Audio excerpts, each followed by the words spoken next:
Hi ಎಲ್ರಿಗೂ ನಮಸ್ಕಾರ. Welcome back to my YouTube channel. ಏನು ಮಾಡ್ತಿದ್ದೀನಪ್ಪ ಅಂತ ಥಿಂಕ್ ಮಾಡ್ತಿದ್ದೀರಾ? ಇವತ್ತು ಹೆಸರು ಕಾಳು ಮೊಳಕೆ ಕಟ್ಟಿರೋ ಪಲ್ಯ ಮಾಡ್ತಿದ್ದೀನಿ. ಸೊ ಎಷ್ಟು ಚೆನ್ನಾಗಿ ಬಂದಿದೆ ಮೊಳಕೆ ನೋಡ್ತಿರ್ಬೋದು. ನಾನು 2 ಡೇಸ್ ಮೊಳಕೆ ಕಟ್ಟಿದ್ದೆ, ಸೊ ಅದಕ್ಕಾಗಿ ಅಷ್ಟುದ್ದ ಬಂದಿದೆ. ಸೊ ಇದನ್ನು ಯಾವ ರೀತಿ ಮಾಡೋದು ಅಂತ ಇವಾಗ ನೋಡೋಣ. ಇದು ಹೆಲ್ತಿಗೆ ಕೂಡ ತುಂಬ ಒಳ್ಳೆಯದು, ಪ್ರೋಟೀನ್ ರಿಚ್ ಆಲ್ಸೋ. ಸೊ ಇದನ್ನು ಮಾಡೋಕ್ಕೆ ಇವತ್ತು ಒಂದು ಪಾತ್ರೆನ ಬಿಸಿ ಮಾಡೋಕ್ಕಿಟ್ಟು ಅದಕ್ಕೆ 2 ಟೇಬಲ್ ಸ್ಪೂನ್ ಅಷ್ಟು ಆಯಿಲ್ ಆ್ಯಂಡ್ ಜೀರಿಗೆ, ಸಾಸಿವೆ. ಇದು ಏನು ಕಂಪಲ್ಸರಿ ಅಲ್ಲ, ಜಸ್ಟ್ ಹಾಗೆ ಹಾಕ್ತಿದ್ದೀನಿ ಫ್ಲೇವರ್ಗೋಸ್ಕರ. ನೀವು ಸ್ಕಿಪ್ ಕೂಡ ಮಾಡ್ಬೋದು.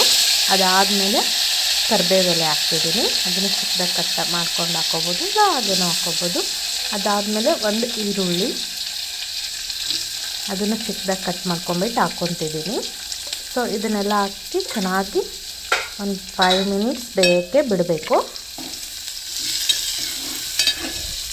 ಕರಿಬೇವು ಹಾಕೋದ್ರಿಂದ ಏರ್ ಕೂಡ ಚೆನ್ನಾಗಿ ಬೆಳೆಯುತ್ತೆ. ನಿಮಗೆ ಕರಿಬೇವು ಇಷ್ಟ ಆಗಲಿಲ್ಲ ಅಂದರೆ ಕರಿಬೇವು ತಂದಿದ ಮೇಲೆ ಅದನ್ನು ಒಣಗಿಸ್ಬಿಟ್ಟು ಮಿಕ್ಸಿ ಮಾಡಿಕೊಂಡು ಪೌಡ್ರ್ ಕೂಡ ಮಾಡಿ ಇಟ್ಕೋಬೋದು. ನಾನು ಆಲ್ಮೋಸ್ಟ್ ಪೌಡ್ರೇ ಮಾಡಿ ಇಟ್ಕೊಳೋದು.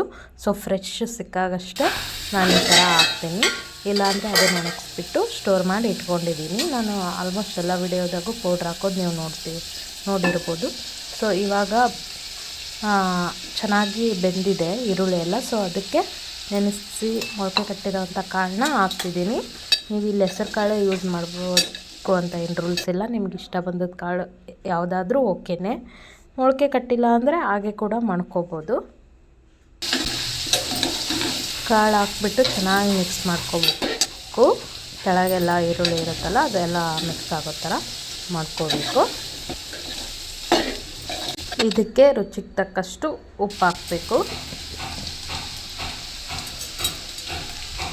ಇಲ್ಲಿ ದಪ್ಪ ಉಪ್ಪು ಯೂಸ್ ಮಾಡ್ತಿದ್ದೀನಿ, ಯಾಕಂದರೆ ಚೆನ್ನಾಗಿ ಬೇಯುತ್ತೆ ಅಂತ. ಸೊ ಟೇಸ್ಟ್ ಕೂಡ ಚೆನ್ನಾಗಿರುತ್ತೆ. ದಪ್ಪಂದು ಉಪ್ಪಿಲ್ಲ ಅಂದರೆ ಚಿಕ್ಕ ಉಪ್ಪು ಕೂಡ ಹಾಕ್ಕೋಬೋದು.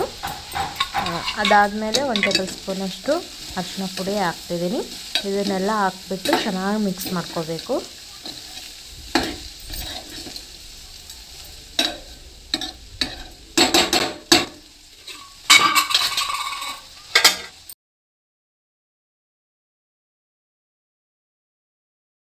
ಇದು ಸ್ವಲ್ಪ ಚೆನ್ನಾಗಿ ಬೆಂದ ಮೇಲೆ ಇದಕ್ಕೆ ಸಬ್ಬಸಿಗೆ ಸೊಪ್ಪು ಹಾಕ್ತಿದ್ದೀನಿ, ಚಿಕ್ಕದಾಗಿ ಹೆಚ್ಚಿಬಿಟ್ಟು.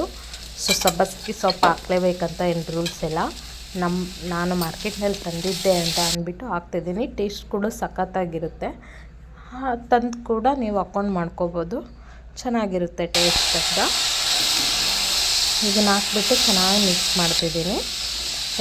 ಇದು ಒಂದು ಸೊಪ್ಪು ಒಂದು 5 ನಿಮಿಷ ಬಿಟ್ಟರೆ ಬೇಯುತ್ತೆ, ನಿಮಗೆ ಗೊತ್ತಿರುತ್ತೆ. ಫುಲ್ಲೆಲ್ಲ ಸಾಫ್ಟ್ ಆಗಿಬಿಡುತ್ತೆ.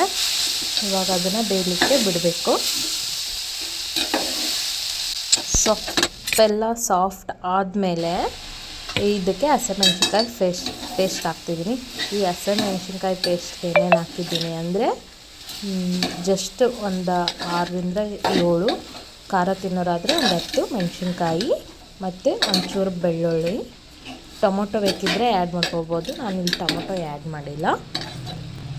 ಚಿಕ್ಕದೊಂದು ಟೊಮೊಟೊ ಹಾಕ್ಕೊಂಡ್ರೆ ಸಾಕು. ಅದನ್ನೆಲ್ಲ ಹಾಕ್ಬಿಟ್ಟು ಮಿಕ್ಸಿಗೆ ಹಾಕ್ಕೊಂಡು ಆ ಪೇಸ್ಟ್ನೇ ಇದರಲ್ಲಿ ಹಾಕ್ತಿದ್ದೀನಿ. ಇದೆಲ್ಲ ಹಾಕಿದ ಮೇಲೆ ಬೇಯಲಿಕ್ಕೆ ಬಿಡಬೇಕು. ಫೈನಲ್ಲಾಗಿ ಈ ರೀತಿ ಬಂದಿದೆ. ಇದು ರೊಟ್ಟಿ ಜೊತೆ ಅಂತೂ ಬೆಸ್ಟ್ ಕಾಂಬಿನೇಷನ್ ಅಂತಲೇ ಹೇಳ್ಬೋದು. ನಾವು ಉತ್ತರ ಕರ್ನಾಟಕದವ್ರು ಆಗಿರೋದ್ರಿಂದ ರೊಟ್ಟಿ ಡೈಲಿ ಮಾಡೇ ಮಾಡ್ತೀವಿ. ಸೊ ಅದ್ರ ಜೋಡಿ ತಿನ್ನೋಕ್ಕೆ ಮಾತ್ರ ಮಸ್ತ್ ಇರುತ್ತೆ. ರೊಟ್ಟಿ ಇಲ್ಲ ಅಂದರೆ ಚಪಾತಿ ಜೋಡಿ ಕೂಡ ತಿನ್ಬೋದು, ಇಲ್ಲ ಅನ್ನದ ಜೋಡಿ ಸೈಡಾಗಿ ಕೂಡ ಯೂಸ್ ಮಾಡ್ಬೋದು.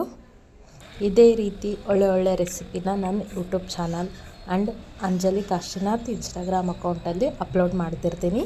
ಪ್ಲೀಸ್ ಹೋಗಿ ನನ್ನ ಅಕೌಂಟ್ನ ಒಮ್ಮೆ ಚೆಕ್ ಮಾಡಿ.